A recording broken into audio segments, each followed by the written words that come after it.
আসসালামু আলাইকুম। আমার প্রিয় শিক্ষার্থীরা, আশা করি সবাই সুস্থ আছো, ভালো আছো এবং নিরাপদ আছো।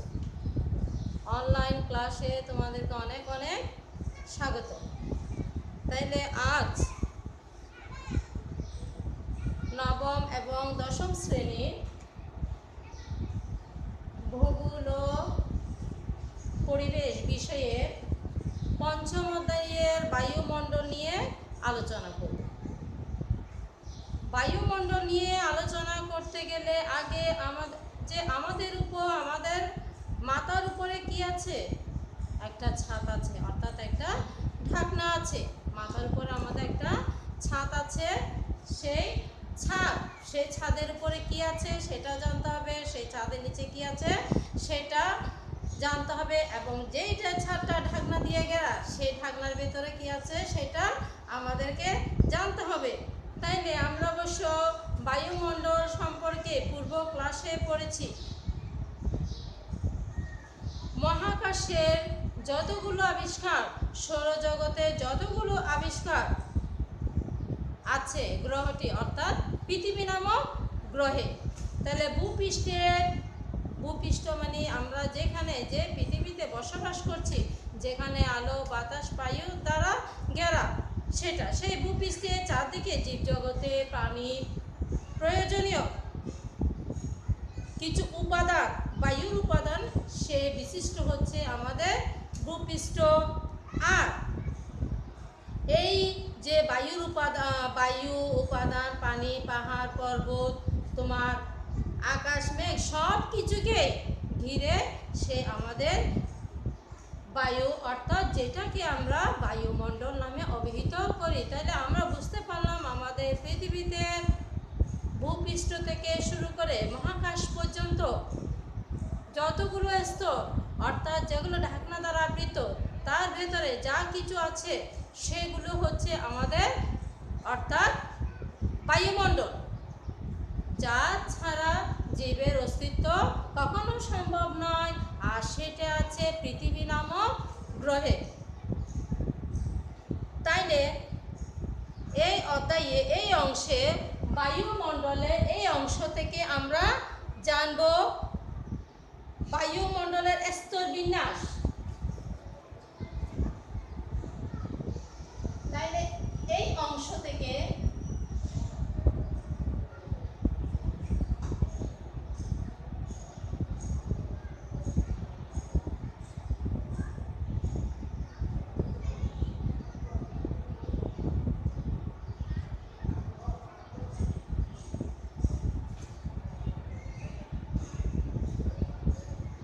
বায়ুমণ্ডলের স্তর বিন্যাস ও বৈশিষ্ট্য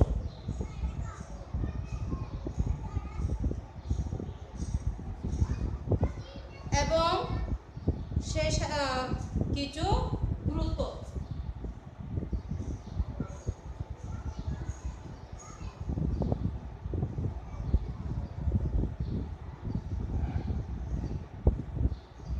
তাহলে এই অংশ থেকে আমরা জানব বায়ুমণ্ডলের স্তর বিন্যাস এবং বৈশিষ্ট্য এবং বায়ুমণ্ডলের গুরুত্ব। তাইলে তোমরা অবশ্যই তোমাদের মেন বইটি সামনে নিবে আশা করি, এবং সেই পঞ্চম অধ্যায়টি খুলো এবং সেই সাথে ম্যাডামের ব্ল্যাকবোর্ডে স্তর বিন্যাস সম্পর্কে যে আলোচনাটা করব সেটা একটু দেখো। তাই না, আমরা বুঝতে পারলাম একটু আগে আমি বললাম বায়ুমণ্ডল কি। তাহলে বায়ুমণ্ডল কি হলো? বায়ুমণ্ডলের কিছু উপাদান আছে জীবের, যা আমাদের মানুষ অর্থাৎ পৃথিবীর জীব গাছপালার জন্য অবশ্যই এই প্রয়োজনীয় উপাদানগুলো অবশ্যই দরকার, যা ছাড়া ভূপৃষ্ঠের প্রাণীর অস্তিত্ব থাকতে পারে না। কারণ বায়ুমণ্ডলের বর্ণ গন্ধ আকার কিছুই নেই, তাই এটাকে আমরা কি দেখতে পাই না। এই যে আমরা প্রকৃতির দিকে তাকাই, কিছুই কি দেখতে পাচ্ছি? গন্ধ আবহাওয়া কিছুই পাচ্ছি না। হয়তো বাতাস পাওয়া হতে পারছে, তাপ পাচ্ছি, কিন্তু তার কোনো স্বাদ, প্রাণ, আকার, আকৃতি কিছুই নেই, যার জন্য এটাকে কি আসল বায়ুমণ্ডলকে আমরা দেখতে পাচ্ছি না, কিন্তু অনুভব করতে পারছি। কেবল কি ঠান্ডা লাগছে, গরম লাগছে, বাতাস আসছে সেটা ধরা ছোঁয়া নয়, কিন্তু তার কোনো সার নাই, কিন্তু আমরা অনুভব করতে পারছি।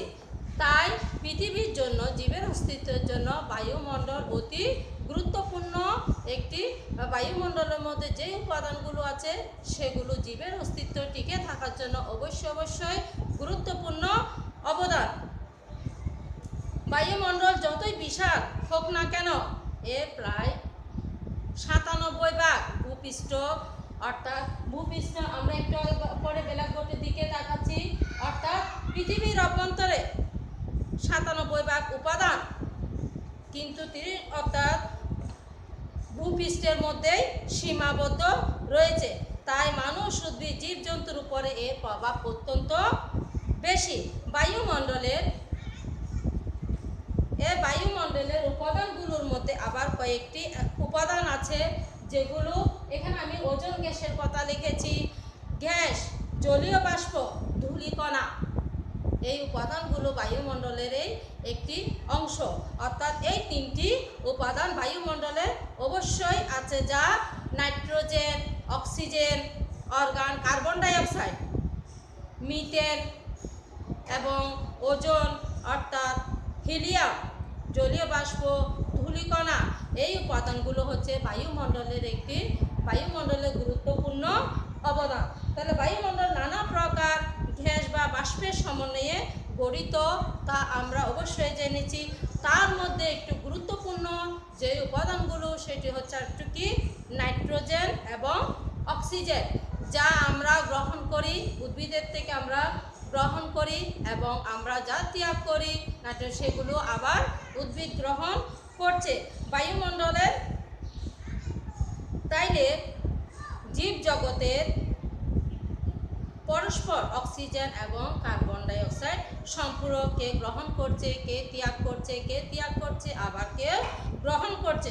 কারণ ওজোন স্তরের সূর্য থেকে, অর্থাৎ ওজোন গ্যাসের সূর্যাস্ত থেকে আসা অতি বেগুনি রশ্মিকে শোষণ করে জীবজগৎ তার অস্তিত্বকে টিকে রাখে, তারা এবং সেটা রক্ষা পায়।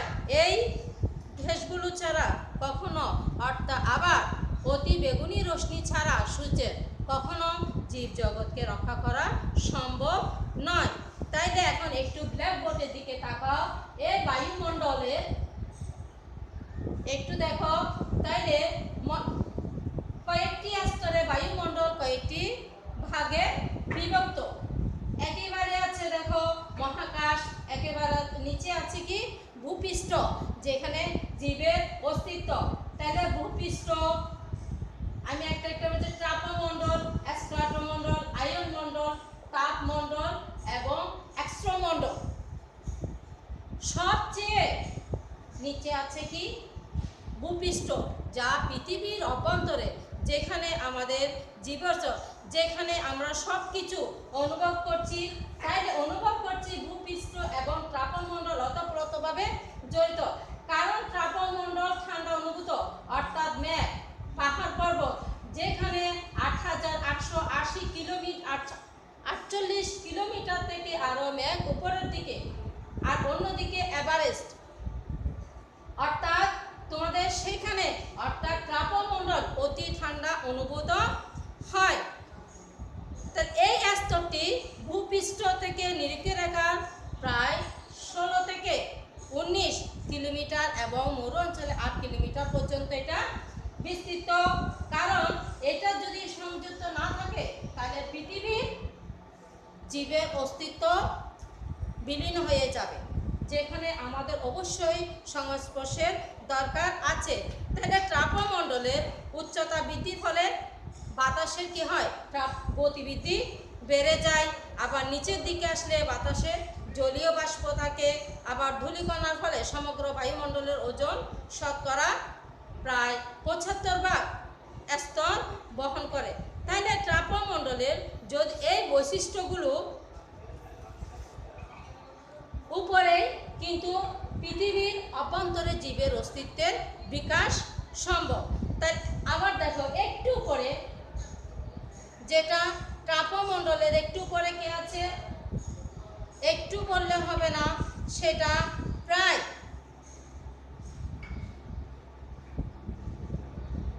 যা 83 ডিগ্রি সেলসিয়াসের ব্যবধান তাপমণ্ডল থেকে স্ট্রাটোমণ্ডল। তাপমণ্ডলের উপরের দিকে প্রায় যেটাকে আমরা 50 কিলোমিটার উপরের দিকে স্ট্রাটোমণ্ডলের অবস্থান। স্ট্রাটোমণ্ডল এবং তাপমণ্ডল অঞ্চলে স্থলাভিষিক্ত হয়েছে বলে দুটো সমন্বয় হচ্ছে বলে একে স্ট্রাটোমণ্ডল নামে আমরা অভিহিত করি। যেখানে দেখতে পাচ্ছি আমরা এই একটু মেঘ অর্থাৎ এই ঠান্ডা শীতল প্রবাহের উপরে যাচ্ছে কি পুরো জাহাজ কিংবা তোমার ওই বিমান থেকে নামার স্কোপ, এই জিনিসগুলো আমরা দেখতে পাচ্ছি কোথায়? স্ট্রাটোমণ্ডলে। এই স্তর ওজন গ্যাসের পরিমাণটা একটু বেশি বিদায় সেখানে উড়ন্ত জিনিসগুলো আমরা ওজন স্তরের সূর্যের আলো বেশি, অতিবেগুনি রশ্মি বেশি, তাই এর তাপমাত্রা প্রায় 4 ডিগ্রি সেলসিয়াসের মতো বৃদ্ধি পায়। অন্যদিকে এই স্তরে বায়ু অতি শুষ্ক, ধূলিকণা ছাড়া কোনো রকম জলীয় বাষ্প, ধুলো ব্যতীত অন্য কোনো জলীয় বাষ্প সেখানে থাকে না, ফলে আবহাওয়া থাকে অতি শুষ্ক এবং শান্ত প্রকৃতির, যার জন্য এখানে এই মহাকাশ যানগুলো যাতায়াতে স্কোপ হচ্ছে, যাতায়াত করতে পারছে অতি নিবিড়ভাবে। ঝড় বৃষ্টি না থাকায় এই স্তরের মধ্যে সাধারণত জেট বিমানগুলো অন্যান্য বললাম তো বিমান বা জেট বিমান যাই হোক না কেন এগুলো নির্ভয়ে নির্দ্বিধাভাবে চলাচল করতে পারে। এখন দেখো মেসোমণ্ডল, এইটা দেখো এই স্ট্রাটোমণ্ডলের ওজন গ্যাসের পরে মেসোমণ্ডল অর্থাৎ স্ট্রাটোমণ্ডলের বিপরীত 80 কিলোমিটার পর্যন্ত বায়ু স্তরে মেসোমণ্ডল। এই স্তরের উপরে তাপমাত্রার পরিমাণ একটু কি হ্রাস পায়। তাপমাত্রা এই স্থানে কিন্তু এই যেখানে আবার যে তাপমাত্রা পরিমাণটা বেশি, তাহলে এই স্তরে তোমার তাপমাত্রা পরিমাণটা কম। এই স্তরে তাপমণ্ডলের মতো উচ্চতা বাড়ার সঙ্গে সঙ্গে বায়ুমণ্ডলের তাপমাত্রা এখানে কমতে থাকে, যার জন্য মহাকাশ থেকে যেসব উল্কা অর্থাৎ উল্কা পৃথিবীর দিকে ছুটে আসে সেগুলো অধিকাংশ স্তরে এসে পুড়ে যায় এইখানে। তাইলে অর্থাৎ তাপমণ্ডল আয়নমণ্ডল থেকে এগুলো এখানে আস্তে আস্তে এই জায়গায় এসে এগুলো ধ্বংস হয়ে যায়, অর্থাৎ সেগুলো আর আঘাত, কারণ এই জায়গা থেকে ঠান্ডা হতে এখানে একটু কি তাপমাত্রা পরিমাণটা কম বিদায় এখানে এসে সেগুলো অর্থাৎ পুড়ে যায়, নীরবতা হয়ে যায়, ধ্বংস হয়ে যায়, ফলে মেসোমণ্ডল তার অস্তিত্বটা বজায় রাখতে সক্ষম হয়। অন্যদিকে দেখো এরপরে তাপমণ্ডল এবং বায়ুমণ্ডল। মেসোমণ্ডলের উপরে প্রায় 500 কিলোমিটার পর্যন্ত বায়ু স্তরে তাপমণ্ডল বলে। এই মণ্ডলে বায়ু স্তরে হালকা চাপ থাকে, তাই কারণ এখানে রকেট, উল্কা, নবজ্যোতি, কৃত্রিম উপগ্রহের অবস্থান, যার কারণে এইখানে আবার তাপমাত্রার প্রবলটা একটু বেশি। তাপমণ্ডলের অংশের কারণে আয়নমণ্ডল নামে সেটা অবহিত করি। এই স্তরে বায়ুমণ্ডল তাপমাত্রা অতি দ্রুত বৃদ্ধি পাচ্ছে, কারণ এর উপরে আসছে তোমার স্ট্রাটোমণ্ডল। এইটা হচ্ছে তোমার মহাকাশ সৌরজগতের অবস্থান। তাপমণ্ডলের উপরে তাপমাত্রার পরিমাণটা প্রায় এই জায়গায় যে স্থির থাকে, এখানে যে মহাকাশ থেকে এখানে যায় সে তাপমাত্রাটা স্থির থাকে এবং ভূপৃষ্ঠে থেকে পাঠানো বিভিন্ন এই যে এখান থেকে বার্তাগুলো সংযুক্তি এখানে যে পৌঁছায়, আয়নমণ্ডলে আবার বাধা পেয়ে সেটা ভূপৃষ্ঠে আবার এখান থেকে থেকে সেগুলো বাতাসের সংমিশ্রণ গ্যাসের বাধা সৃষ্টির কারণে পৃথিবীতে এসে, অর্থাৎ পৃথিবী নামক গ্রহে যেখানে ভূপৃষ্ঠে যেখানে জীবের অস্তিত্ব, সেখানে এসে তারা ফিরে আসতে আবার সম্ভব হয়। এটাই গেল তোমার কি মেসোমণ্ডল অর্থাৎ তাপমণ্ডল আয়ন মণ্ডলের বৈশিষ্ট্য। এখন দেখো এক্সট্রামণ্ডল। এক্সট্রামণ্ডল তাপমণ্ডল থেকে প্রায় 960 কিলোমিটার, এই তাপমণ্ডল আয়ন মণ্ডল থেকে প্রায় এক্সট্রামণ্ডল 960 কিলোমিটার পর্যন্ত বায়ু স্তর, তাকে একে এক্সট্রামণ্ডল বলা হয়। এটা হিলিয়াম এবং হাইড্রোজেন গ্যাসের প্রাধান্য বেশি দেখা যায় এক্সট্রামণ্ডল তাপমণ্ডল থেকে, কেননা এটা অতি প্রচুর পরিমাণে প্রসারিত। এটি ক্রমান্বয়ে অন্তর্গ্রহের স্থান। এই স্তরের তাপমাত্রা 300 ডিগ্রি সেলসিয়াস থেকে 1650 ডিগ্রি সেলসিয়াস পর্যন্ত। এই স্তরে খুব সামান্য পরিমাণে, এখানে সব কিছুর পরিমাণটা, গ্যাসীয় পরিমাণটা একটু কম, খুব কম থাকে, কেননা সেখানে অক্সিজেন, নাইট্রোজেন, আর্গন, হিলিয়াম ধারণ করে, কেননা সেখানে মধ্যাকর্ষণের ঘাটতির কারণে গ্যাসের অণু বা কণাগুলো সহজে মহাকাশে, এই মহাকাশ যেখানে আমি বলবো সৌরজগতের অবস্থান, সেখানে ছড়িয়ে পড়তে পারে না, কারণ সেখানে তোমার গ্যাসের পরিমাণটা অতি কম। তাইলে আমরা আজ বায়ুমণ্ডলের সে স্তর বিন্যাস, স্তরের মধ্যে আমরা কয়টি স্তর, ভূপৃষ্ঠ, তাপমণ্ডল, এক্সট্রামণ্ডল, আয়ন মণ্ডল, তাপমণ্ডল এবং এক্সট্রামণ্ডলের অবস্থান স্তর বৈশিষ্ট্য সম্পর্কে জানলাম। তবে সেই বায়ুমণ্ডলের স্তরগুলো এত গুরুত্বপূর্ণ কেন, যা জীবের জন্য অতি প্রয়োজনীয়। বায়ুমণ্ডল ছাড়া কোনো শব্দ তরঙ্গ স্থানান্তর হয় না। ভূপৃষ্ঠ থেকে বেতার, আয়ন যাই হোক না কেন, সেগুলো পৃথিবীতে ফিরে আসতে পারে না, যার জন্য বায়ুমণ্ডল অতি গুরুত্বপূর্ণ মাধ্যম। তাপমণ্ডল ছাড়া কোনো আবহাওয়ার সৃষ্টি হয় না।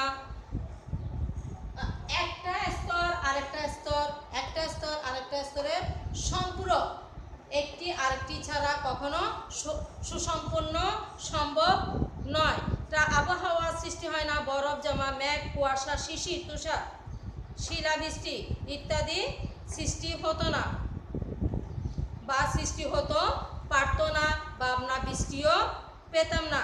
পৃথিবীর বায়ুমণ্ডলের স্তর থাকায় উল্কাপিণ্ড অধিক পরিমাণে বিধ্বস্ত।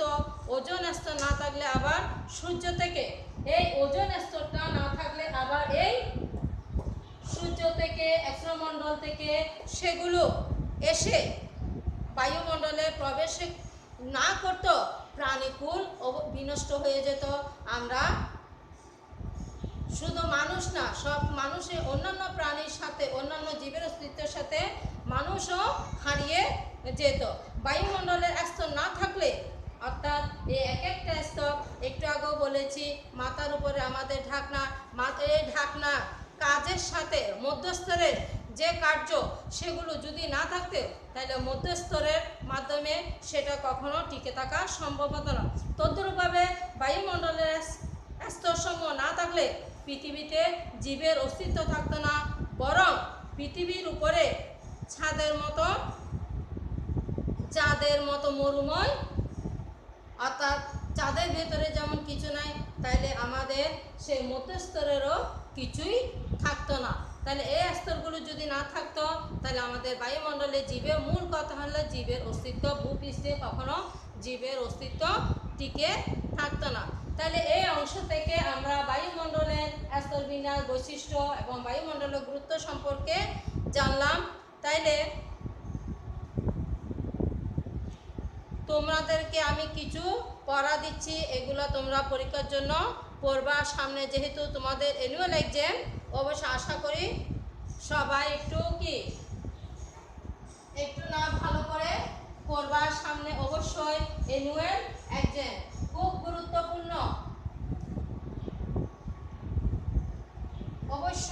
অবশ্যই বায়ুমণ্ডলের স্তর বিন্যাস ভালো করে পড়বা, কারণ এই স্তর বিন্যাসের মধ্যে তাপমণ্ডল, স্তরমণ্ডল সবগুলোর স্তরের বৈশিষ্ট্য বিশ্লেষণ উল্লেখিত রয়েছে। তাহলে আমরা জানবো বায়ুমণ্ডল কি।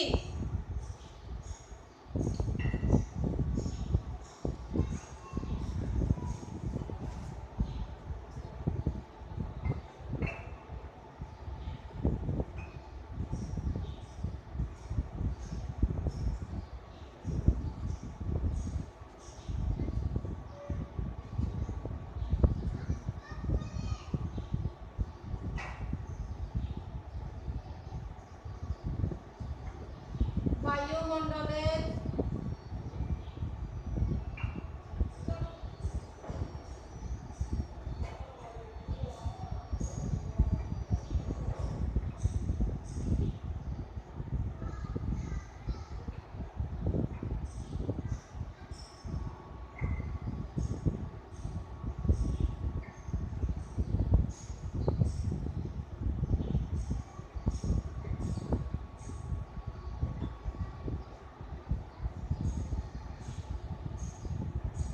এই অংশ থেকে আমরা বায়ুমণ্ডল সম্পর্কে জানলাম। তাইলে সে বায়ুমণ্ডলের স্তর বিন্যাসগুলো সম্পর্কে সংক্ষিপ্ত পরিচয় ব্যাখ্যা করো।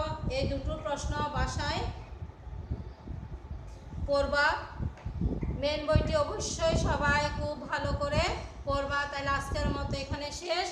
সবাই সুস্থ থাকবে, ভালো থাকবে এবং নিরাপদ থাকবে। সামনে অবশ্যই তোমাদের অ্যানুয়াল এক্সাম, সেই পরীক্ষার জন্য ভালোভাবে সবাই প্রস্তুতি নাও।